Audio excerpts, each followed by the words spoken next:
잠깐 기도하겠습니다.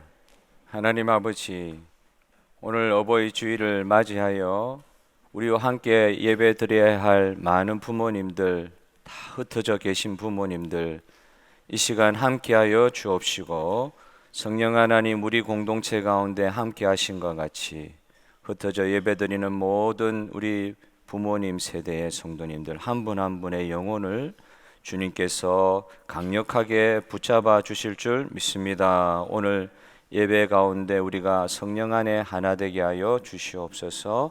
예수님의 이름으로 기도합니다. 아멘. 미국에서 총기 사고가 났다는 이야기는 너무 많이 들려오기 때문에 끔찍한 일임에도 불구하고 별로 놀랍지가 않습니다.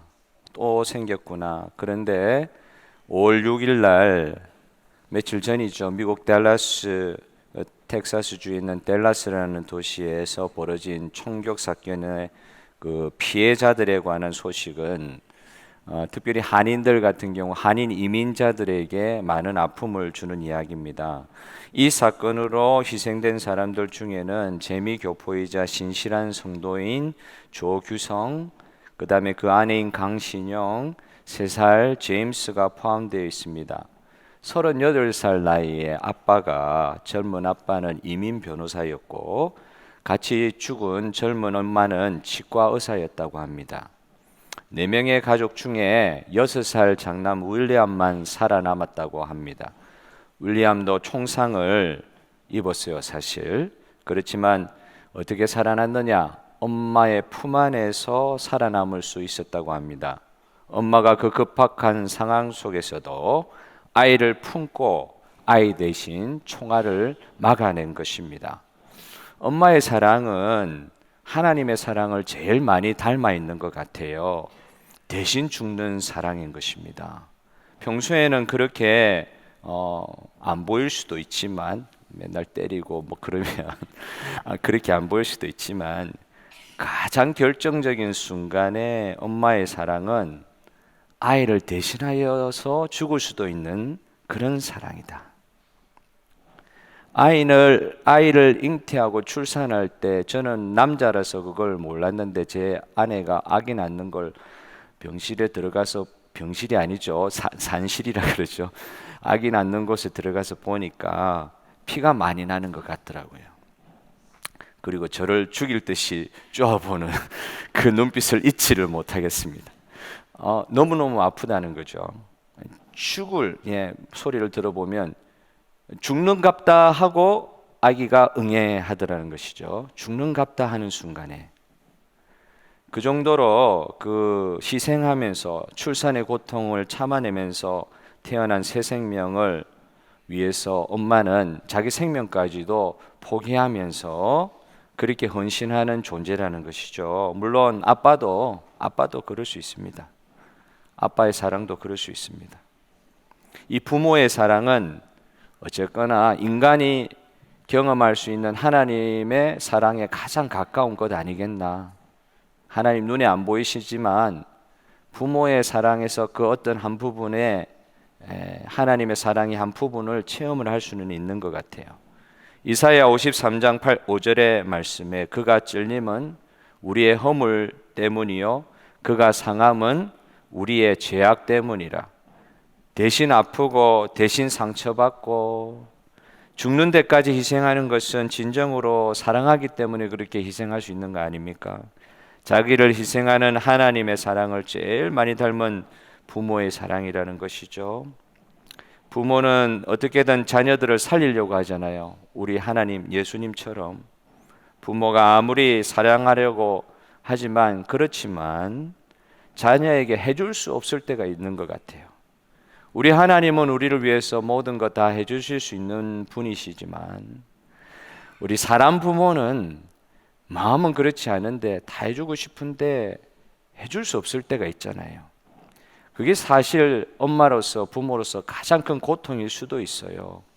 자녀한테 해주고 싶은데 해주지 못할 때 그런 정말 사랑은 있으나 그 자녀에게 해줄 수 없는 그런 아파하는 한 어머니의 모습을 성경을 통해서 오늘 찾아보기를 원합니다. 오늘 읽었던 본문에 나오는 사르밧 과부라는 한 여인의 이야기입니다. 이 어머니를 하나님께서 찾아오셨어요. 첫 번째 생각해 볼 것은 이 어머니를 하나님께서 찾아오셨어요. 여러분은 엘리야 선지자 잘 아시죠? 이스라엘이 범죄했을 때 엘리야 선지자를 통해서 하나님께서 심판을 선포하셨어요. 그 심판 중에 하나가 3년 6개월 동안 이스라엘 땅에 비가 내리지 않는 거였어요. 가뭄이었어요. 똑같이 가뭄 상태를 경험했던 엘리야는 하나님의 특별한 도우심으로 까마귀가 아침 저녁으로 물어다 주는 음식을 먹고 살면서 그릿 시냇가라는 물이 조그맣게 흐르는 그 시냇가에 피신하여서 아마 한 2년 가까운 시간 정도 되지 않을까 학자들은 그렇게 이야기하는데 그 길을 그렇게 숨어 지냈다고 합니다. 그런데 가뭄이 계속되다 보니까 그릿 시냇가에 있는 물도 말라버렸어요. 그런데 하나님께서 그 순간에 엘리야에게 명령을 하시는 거예요. 어디 가라 그러냐면은 자기를 죽이려고 하는 이세벨 왕비의 고향인 이스라엘 땅도 아니에요. 시돈이라는 나라에 조그만 아마 시골 같아요. 사르밧이라고 하는 시골 지역을 말하는 것 같아요. 어쨌든 시돈 땅에 이세벨의 바알의 그 우상 숭배의 핵심 본산지인 그 사르밧 동네에 시돈 땅에 어느 한 가부를 찾아가라.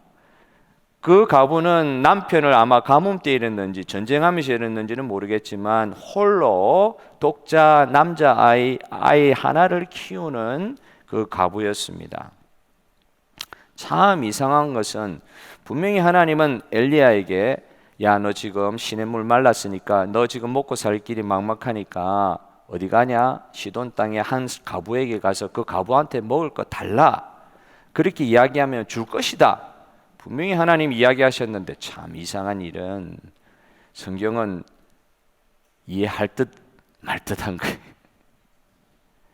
우리 인생이 그렇듯이 성경은 거짓말을 써놓은 책이 아니거든요. 진리를 표현하는 건 인생이 그렇지 않습니까? 인생이 그렇다. 분명히 거기에 가가지고 가부한테 너 먹을 거 달라고 이야기하면 된다고 말씀하셨는데 가부의 상황을 보니까 그 여자에게는 먹을 것이 없는 여자였어요. 어느 정도까지는 있느냐? 자기의 이 쌀독, 한국으로 치면 쌀독에 밀가루독이겠죠. 밀독에 마지막 빵 하나 구워 먹을 정도의 밀하고 기름 정도만 남아 있는 거예요. 그래서 가부의 말이 그렇습니다. 나 이거 구워 먹고 죽으려고 한다. 이거밖에는 먹을 거 없다 이제. 이거 먹고 나는 이제 죽는다. 내 아들과. 지금까지는 잘 버텼는데 이거 먹고 내 아들과 나는 죽을 것이다. 그 이야기를 엘리야에게 하는 거예요. 그런데 엘리야는 참 하나님의 말씀을 받아가지고 그래서 그런지 담대합니다. 야, 그 남은 거 너 먹지 말고 구워서 내한테 먼저 주고 그리고 나서 너도 먹어라. 너도 먹을 게 어디 있어요? 자기들 하나 조그마한 거 남은 거 이거 먹고 죽으려고 하는 그거를 빼앗아가는 선지자예요. 이상하죠? 하나님의 말을 순종한 엘리야도 있고 또 하나님 말씀에 순종하여 참 하나님 믿지 않는 여인이었는데 이 사르밧 가부 그 상황에 지금 이상한 장면을 보게 됩니다. 분명히 그 가부를 통해서 먹을 수 있을 것이라 했는데 웬걸요? 먹을 거 아무것도 없는 거예요. 그런데 이 이상한 상황에서 정말 말도 안 되는 상황에서 엘리야를 그 가부에게 보내신 것은 그 가부와 그 하나밖에 없는 아들을 살리시는 하나님의 특별한 인도하심이었습니다. 만약에 그 여인이 엘리야를 못 만났더라고 하면 말 그대로 남아있는 그 밀 조그만 걸 가지고 빵 하나 만들어 먹고 그냥 배고파서 죽을 인생이었어요. 그런데 엘리야를 하나님께서 그 여인에게 보내주신 거예요.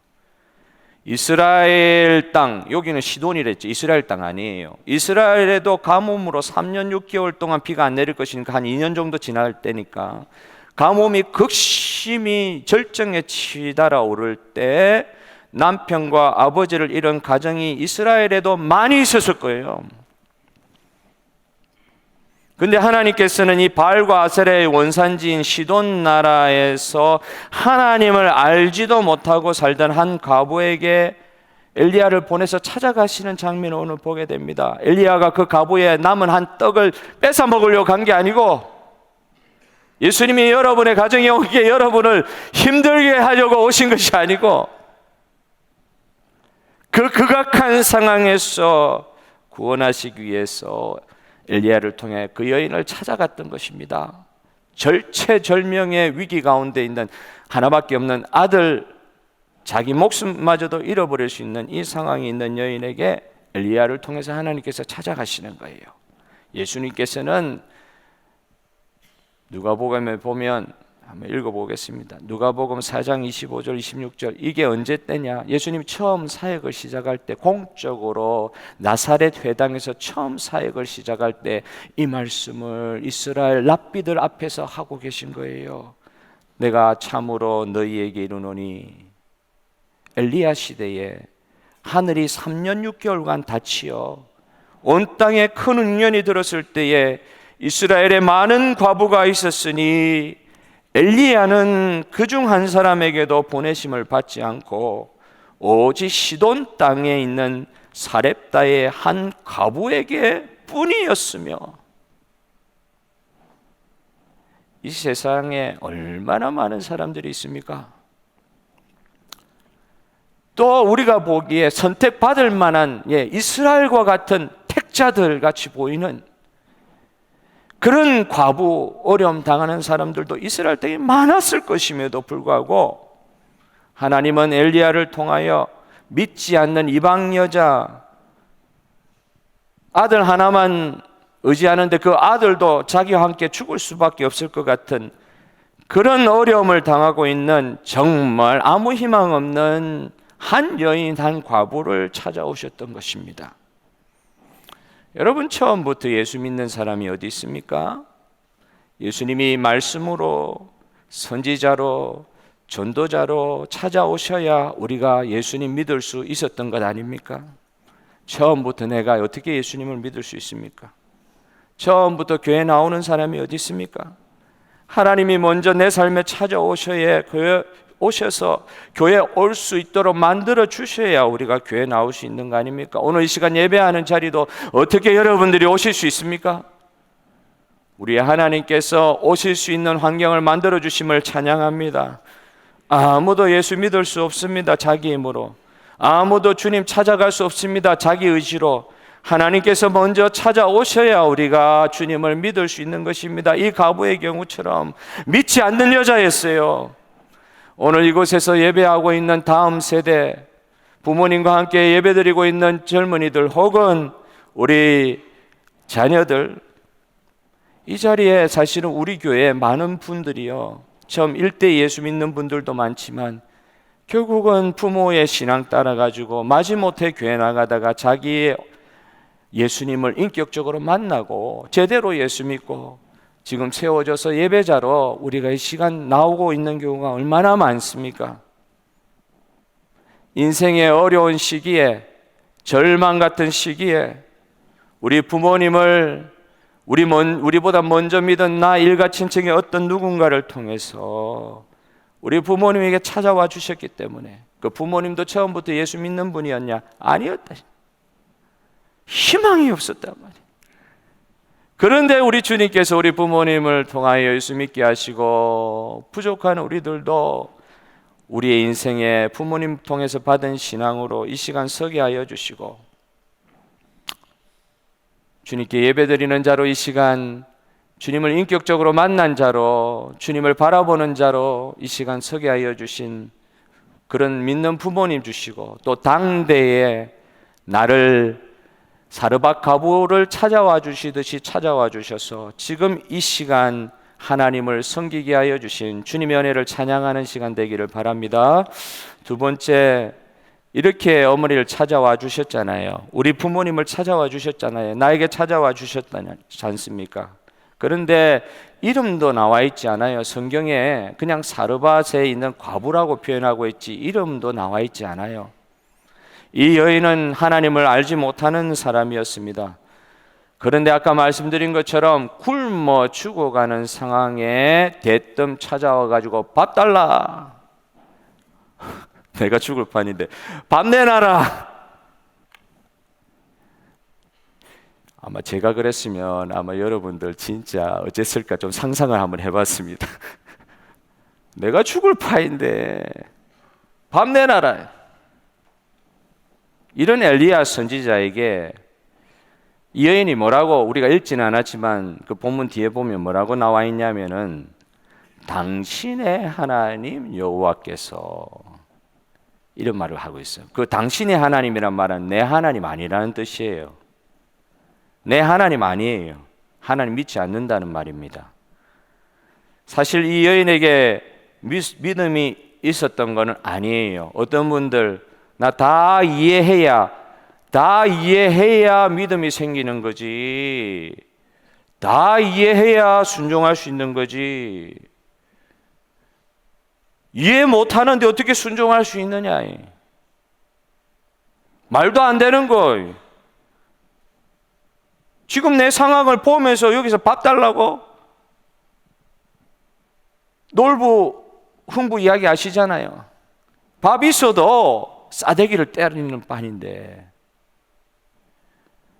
아예 아무것도 없는 사람의 이해가 안 되는 상황이잖아요. 아예 하나님 알지 못하는 사람이었잖아요. 그런데 참 희한한 건 하나님이 선택하신 분이 있는 거예요. 저와 여러분이 하나님의 택자입니다. 할렐루야. 참 우리 성정으로 보면, 우리 하는 짓을 보면, 우리의 생각 보면 예수 믿을 사람 아니다.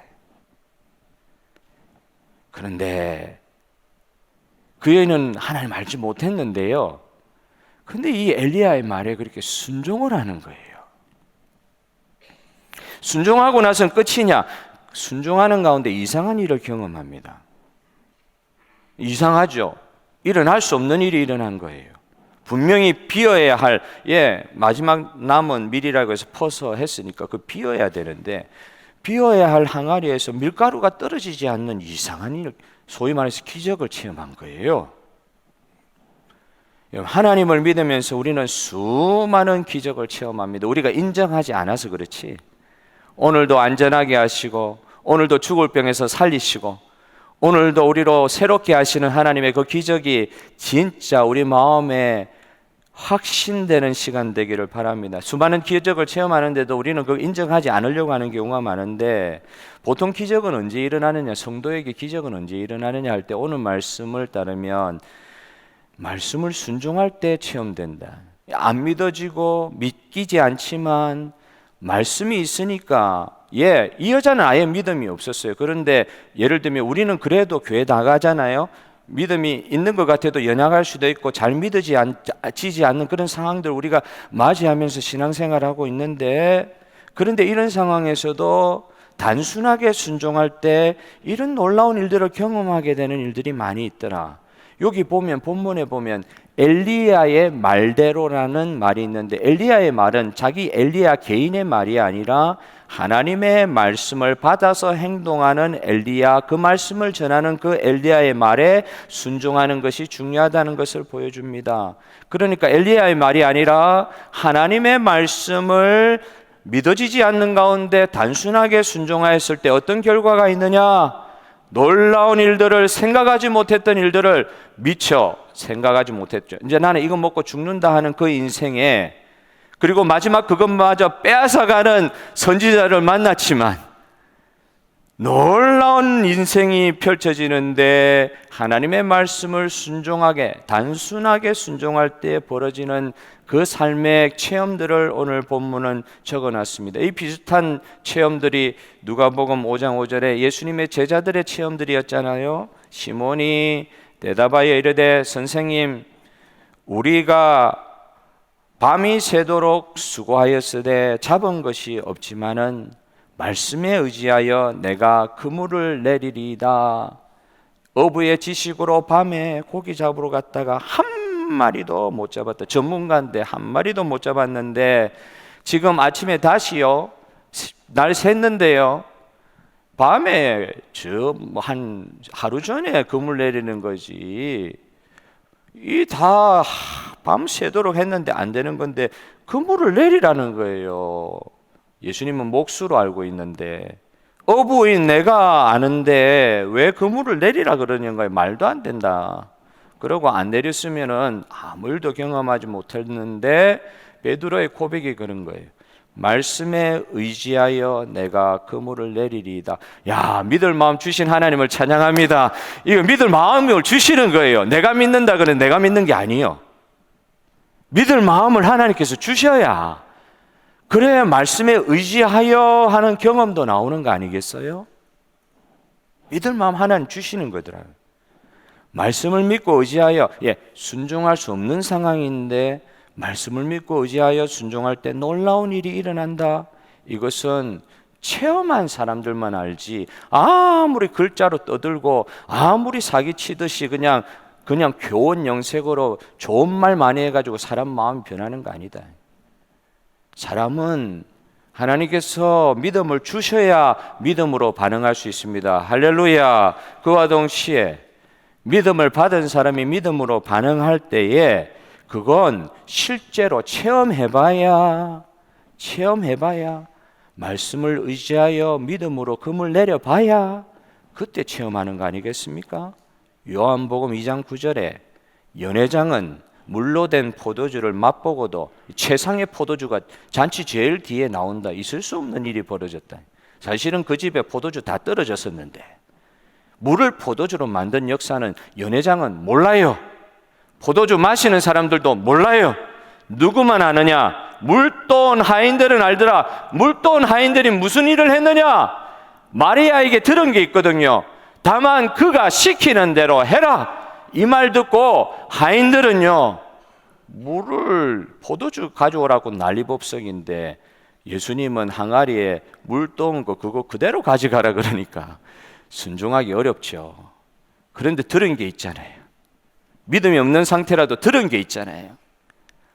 말씀에 의지하여, 말 그대로 예수님의 말씀, 물을 포도주로 만드실 수 있는 예수님의 말씀을 의지하여 그냥 날라댔더니 최상의 포도주를 경험한 거, 그거 누가 아느냐? 술 마신 사람 모르고, 술 마신 사람 모르고, 그 연회장의 주인도 모르고, 다만 시킨 대로 말씀에 순종하여 갖다 주었던 물돈 하인들은 체험하는 거예요. 오늘 저와 여러분에게 말씀을 의지하여 순종할 수 있는 믿음을 주시는 주님을 믿습니다. 말도 안 되는 것 같은 말씀의 명령에 순종해 본 사람만이 어떤 면에서 변화를 체험한다. 변화가 언제 오느냐?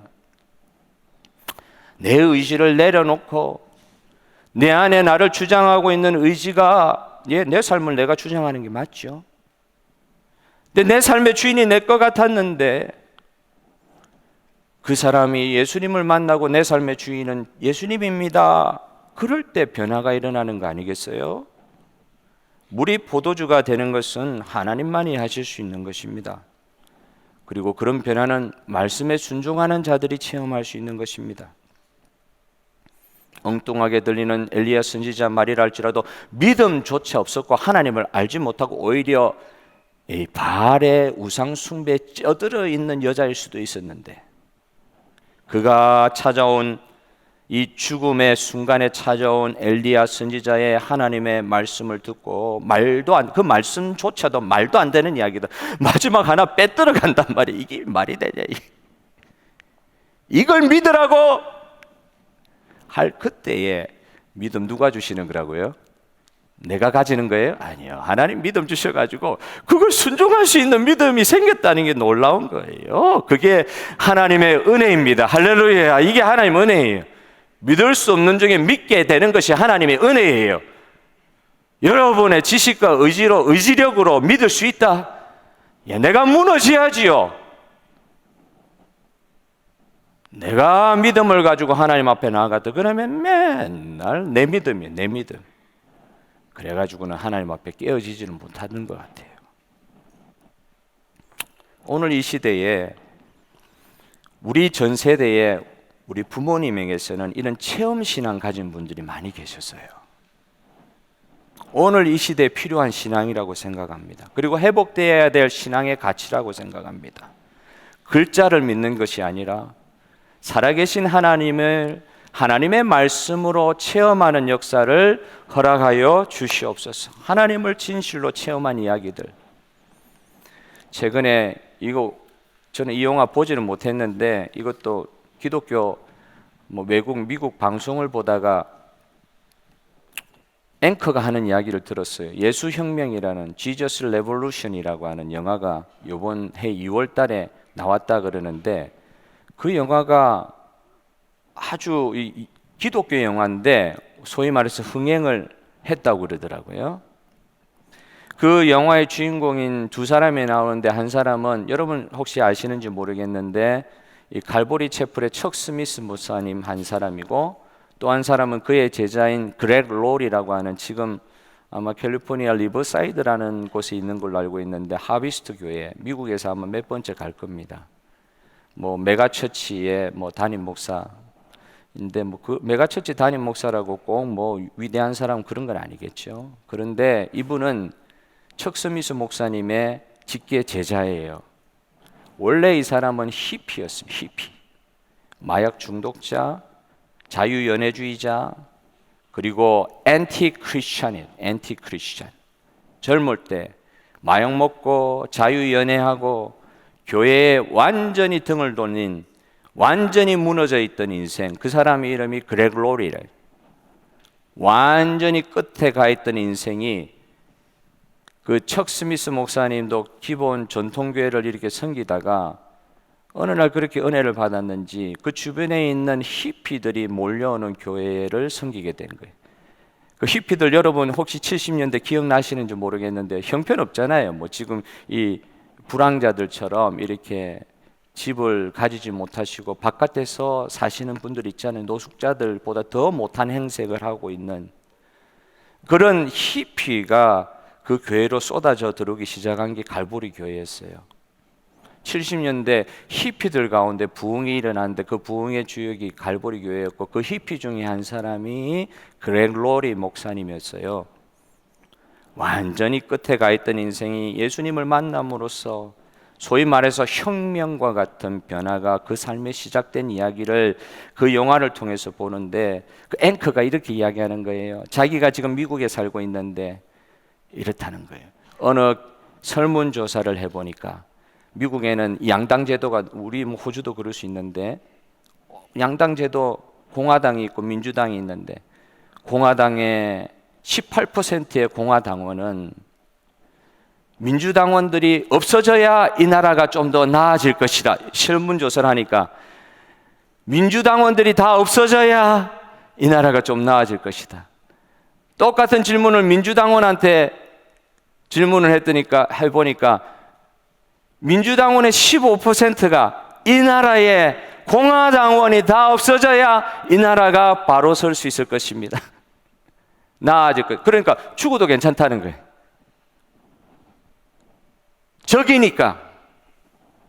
옛날엔 그 정도 아니었는데 요즘 너무 그렇다는 거예요. 너무 원수같이 막 적같이 그래 돼 있어가지고 이념 하나만 달라도 원수가 돼가지고 나라가 그냥 서로 죽이는 거예요. 죽어야 나라가 잘 된다 이런다는 거예요. 그러면서 앵커가 이 Jesus Revolution이라는 영화가 지금 일으키고 있는 반향을 이야기하면서 이 나라에 지금 뭐가 필요하냐 말이에요. 이 나라에 필요한 기적이 무엇이냐. 완전히 갈라져 있는 나라가 예수님의 복음으로 하나 되는 이야기. 1970년도에 그 갈보리 교회를 통해 가지고 히피들이요 다 배척했잖아요. 저런 게 무슨 교회 들어오냐고. 저런 게 무슨 구원 받느냐고. 동물보다 못한 삶을 사는 저런 인간들이 어떻게 구원의 대상이 될 수 있냐고. 완전히 갈라져 있던 미국 땅에 성령께서 임하심으로 복음 안에서 하나 되는 이야기가 1970년대 자기가 젊었을 때 경험한 이야기니까 그 나이 많은 그 앵커가 미국의 지금의 상황을 이야기하면서 눈물을 글썽이는 앵커가 너무나도 아름다운 신앙의 추억에 관한 50년 전에 일어났던 그 이야기가 지금 영화화돼 가지고 우리 가운데 나타난 것에 대해서 자기가 겪었던 그 신앙의 추억을 이야기합니다. 여러분, 예수 그리스도 안에서 기적이 무엇입니까? 예수님 안에서 모든 것이 통일되는 것이 우리에게 주신 기적인 줄 믿으시기를 바랍니다. 그리스도 안에서 통일되는 기적, 성령 안에서 통일되는 기적.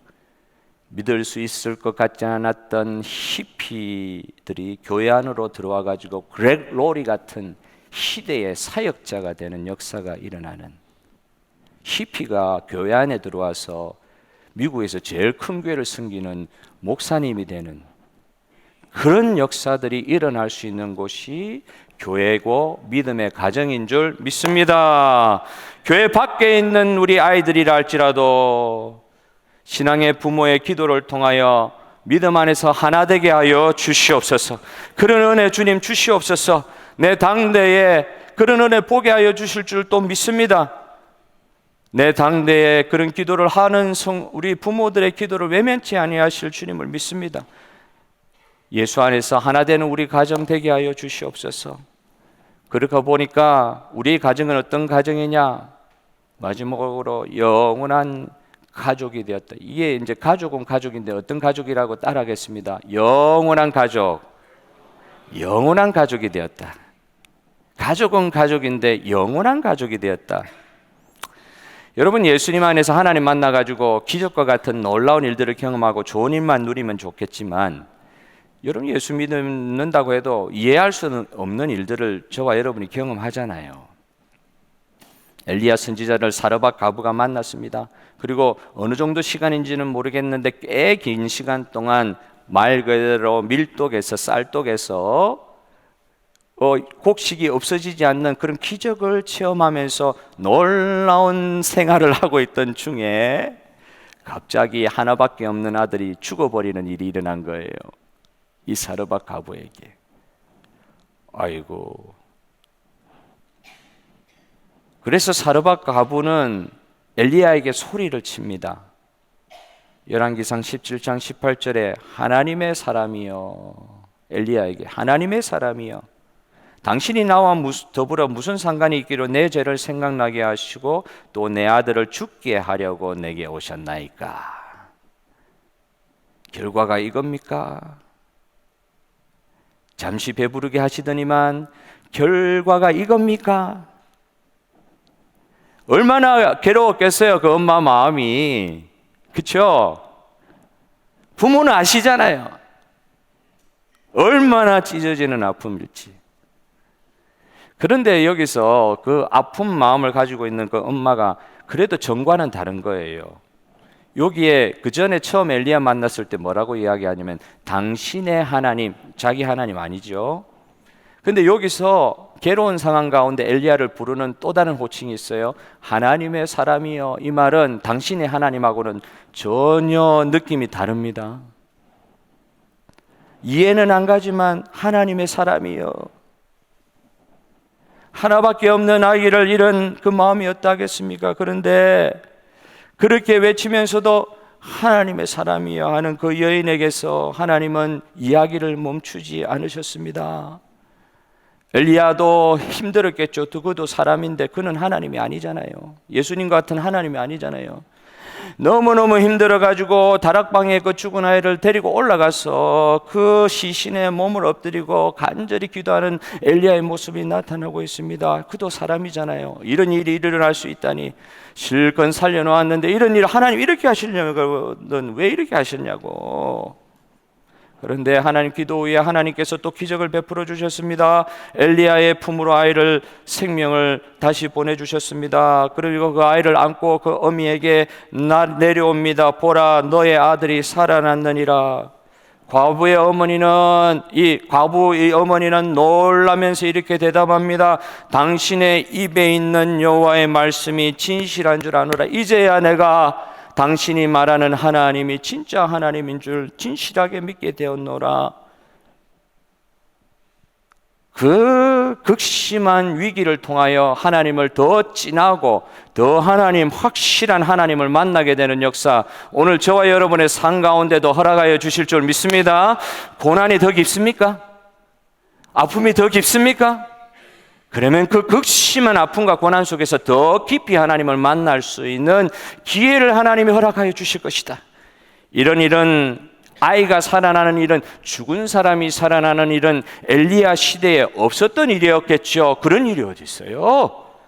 죽은 사람이 살아나는 일은 엘리야 시대에 없었습니다. 그러면 예수님이 오신 시대에도 없었는데 예수님을 통하여 몇 사람이 죽었다 살아난 일은 있었어요. 그러나 예수님이 이 땅에 오셔서도 모든 사람, 육신으로 죽은 모든 사람을 다 살리지 않으셨어요. 그냥 표징으로 몇 사람만 살리셨어요. 모든 사람 다 살리지 않으셨어요. 예수님이 이 땅에 오셔서도. 그래서 우리는 지금 아직의 시대를 살고 있는 거예요. 이미 예수님이 이 땅에 오셨다 할지라도 온전하고 완전한 하나님 나라가 이 땅에 임하지 않았다는 아직의 시대를 살고 있는 건 사실이에요. 예수님이 오셔서도 모든 사람을 그 자리에서 부활시키시지 않으셨어요. 그런 기적을 몇 번 해가지 않으셨어요. 그런데 예수님이 본인 스스로 죽었다가 3일 만에 부활하신 이후로 모든 영혼은 예수님 안에 있기만 하면 부활합니다. 할렐루야. 예수님이 죽었다가 부활의 첫 열매 되어셔서 3일 만에 살아나신 그 부활의 사건 이후로 모든 예수 안에 있는 생명들은 육신으로 잠자는 자리에 들어가지고 그걸 죽었다고 표현하지 않아요. 부모와 자녀가 육체 가운데 살아있을 동안에만 가족이요, 지금 죽은 자녀를 붙들면서 통곡하고 있는 어머니, 이제 죽으면 언제 내 아이 잡지를 못해요. 이야기 못해요. 끝이에요. 그 죽은 아이를 붙들면서 통곡하는 이유가 있죠. 왜? 육체로 살아있을 동안의 가족이지 육체에 떠나버리면 어떻게 사랑을 표현할 수 있냐고요. 내 아들에게, 내 엄마에게. 그런데 이런 일이 예수님 안에서 없어졌다는 거예요. 우리는 예수 그리스도 안에서 영원한 가족이 되었습니다. 육신으로 가족이 100년 지나면 100년 지탱하다가 그렇게 끝날 수 있는 가족의 관계가 예수님 안에서 영원한 가족의 관계로 회복이 된다. 진리가 우리를 죽음의 단절로부터 벗어나게 하여 주실 줄 믿으시길 바랍니다. 어머니는 죽은 아들을 예수님을 통해 다시 받은 거잖아요. 그 가부는 이번에 연초에 얼마나 우리 교회에 연이어서 하나님의 부르심을 받은 분들이 많으셨습니까? 한 달 안에 거의 6가정. 한 자매를 통해서 이야기를 간접적으로 듣습니다. 어머니가 앉아있던 교회만 와도 가슴 무너진, 어머니가 그렇게도 섬겼던 사역의 현장에 와도 가슴이 찢어진, 이번 같은 주간은 너무 힘들 거예요.